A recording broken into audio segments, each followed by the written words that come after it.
Hello दोस्तों, नमस्कार। आइए आज के इस वीडियो में हम आगे देखते हैं भाग 10 भारत का संविधान, भाग 10। और भाग 10 में है अनुसूचित और जनजाति क्षेत्र।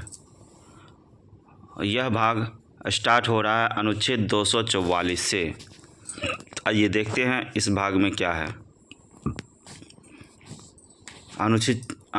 अनुच्छेद 244 में है अनुसूचित क्षेत्रों और जनजाति क्षेत्रों का प्रशासन।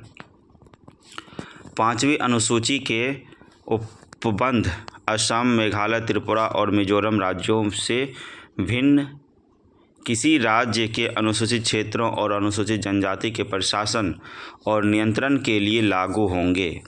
6ठी अनुसूची के उपबंध असम, मेघालय, त्रिपुरा और मिजोरम राज्यों के जनजाति क्षेत्रों के प्रशासन के लिए लागू होंगे।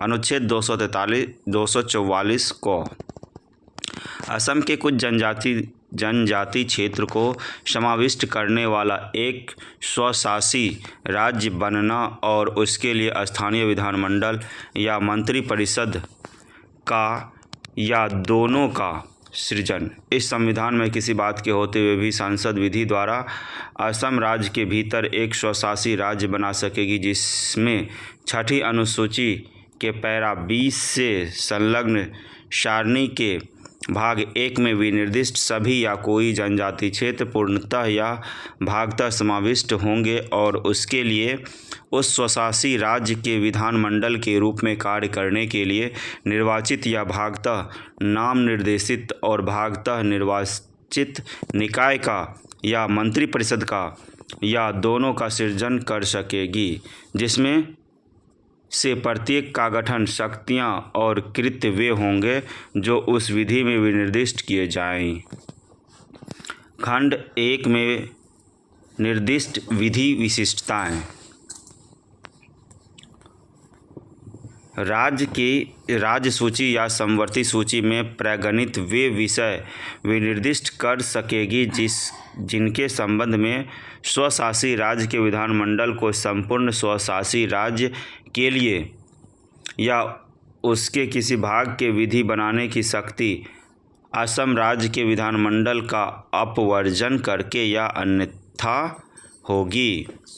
वे विषय परिनिश्चित कर सकेगी जिन पर उस स्वशासी राज्य की कार्यपालिका शक्ति का विस्तार होगा। यह उपबंध कर सकेगी कि असम राज्य द्वारा उद्गृहित कोई राज्य स्वशासी राज्य को वहाँ तक सौंपा जाएगा जहाँ तक उसके आगमन स्वशासी राज्य से प्राप्त हुए माने जा सकते हैं।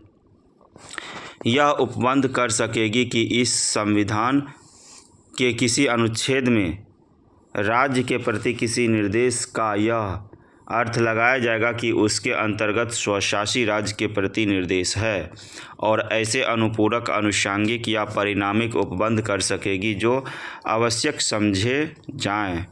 पूर्वोक्त प्रकार के किसी विधि का कोई संशोधन, जहां तक वह संशोधन खंड के उपखंड ए क या उपखंड ख में निर्दिष्ट विषयों में से किसी से संबंधित है, तब तक प्रभावी नहीं होगा जब तक वह संशोधन संसद के प्रत्येक सदन में उपस्थित और मत देने वाले कम से कम 2/3 सदस्यों द्वारा पारित नहीं कर दिया जाता है।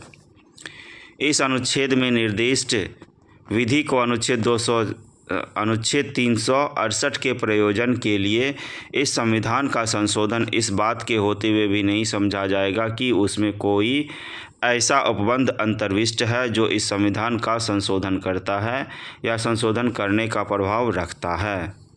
दोस्तों, इस वीडियो में इतना ही रखते हैं। अगला भाग अगले वीडियो में देखेंगे। Thanks for watching. Like, subscribe and share.